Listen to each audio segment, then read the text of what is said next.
Welcome to the View Africa edition, where we answer questions every week. This week we will be discussing the kingdoms of Africa during the Middle Ages. Today we'll be answering questions based off the hashtag #AskAfrica. Unfortunately, our other co-host, Michaela, cannot be with us today. Our first question is, how did government, military, religion, technology, culture, education, and economics change over time during the Middle Ages in Africa? Government and military was always changing because something was always going on. The kingdoms and empires were losing or gaining power. This caused them to either have money and resources or to have none at all. Also, since so many kings were getting old and dying off, there were many different kings, rulers, and leaders, territories were expanding, and kingdoms were always conquering more land, which helped and hurt people, because some needed land and some couldn't take care of more land. It strongly influenced the military because they had more they had to conquer and control. Government and military has many influences on society today. Religion. Religion helped establish the government and the everyday life of societies. People in Africa followed the Islamic rules and laws, and some societies thought that everything happened for a spiritual reason. Technology, culture, arts, and fashion. One of the largest influences on culture change during the Middle Ages was the Muslim invasion. Village life and nomadic traditions changed to revolve around trade. Language and culture from old Africa collided and mixed with the languages of culture of the Muslim invaders, leading to the creation of Swahili, new geometric art designs, intermixed clothing styles, improved warfare technology, and agricultural practices. Education and learning. Education and learning in early African civilizations was up to people called griots. They told stories in order to keep history alive. These stories were passed on from parents to children. When the religion of Islam was brought to Africa, schools and universities were built in the Islamic town of Timbuktu in order to study the religion and the holy book, the Quran.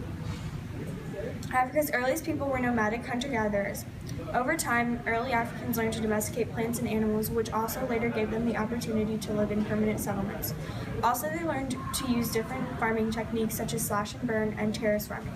Slash and burn was the farming technique where a forest was cut down and burned to create fertile soil made out of ashes and soil.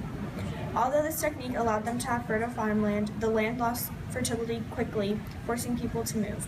Terrace farming was when people would form stepped ridges on mountain slopes to help retain water and reduce erosion. The economics of Africa changed briefly throughout the Middle Ages. Early on, gold and salt, the necessities of Ghana and Mali, were traded because they were so important. Gold was used in art and salt was farmed in the Sahara Desert. As the Middle Ages progressed, Ghana, Mali, Europe, and the Middle East had exports such as copper, iron, ivory, hides, dates, and slaves.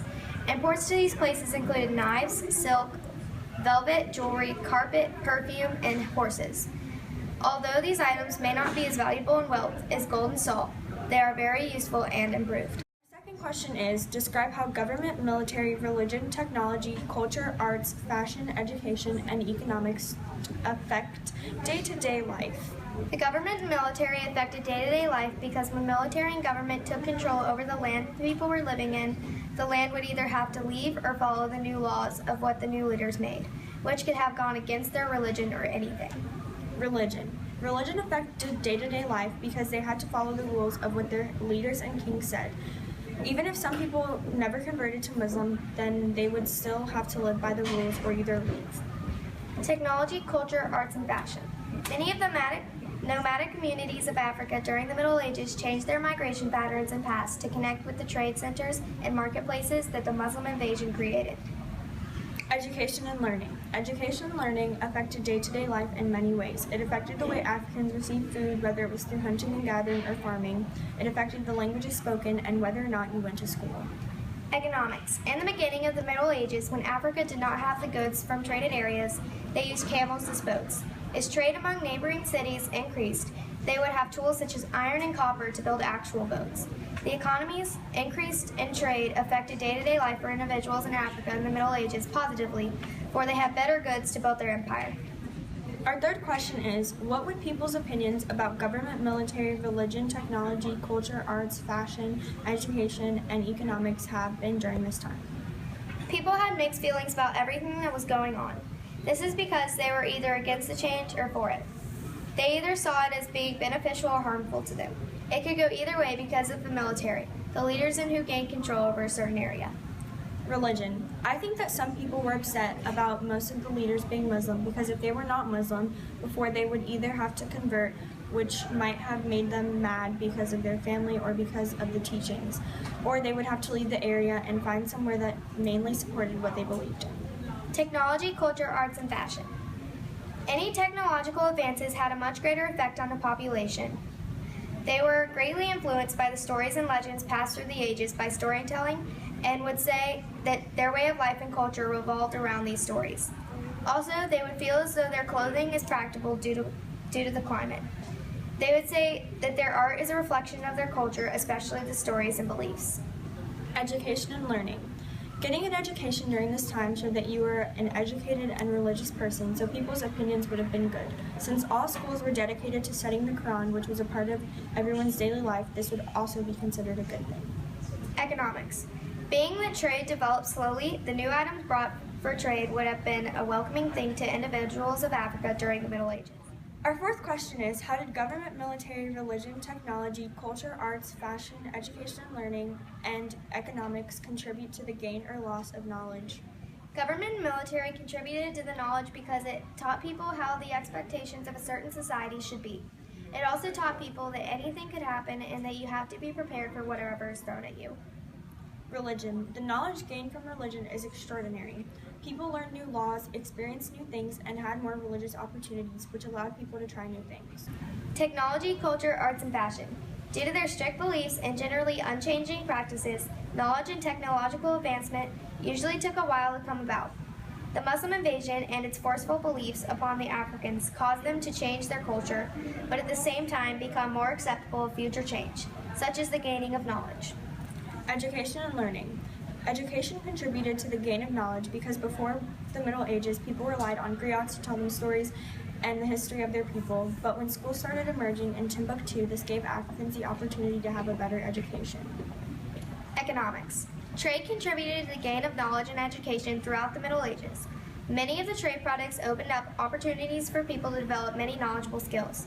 For example, silk was used as fabric to make wealthy people clothing. Also, iron served as a good tool that could be used for building, and many more. These tasks could be used for education or for just knowledgeable things that one should know. And our last question is, how did advances or decline of government, military, religion, technology, culture, arts, fashion, education, and economics impact modern societies? The military and the government advanced Africa because it helped influence modern laws and the modern way of life now. It also influenced the military by advancing their weapons and different plans and things they do and use. Religion.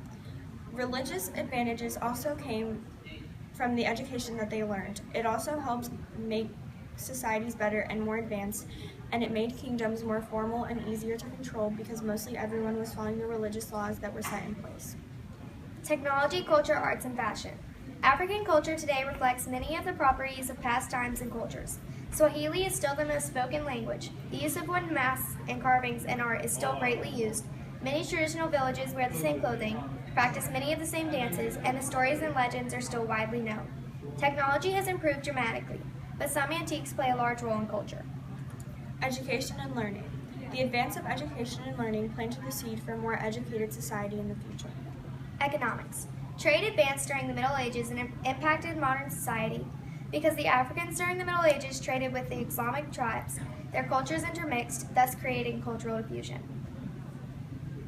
Shout out to all the people who tagged us on our Twitter page. Thank you for watching.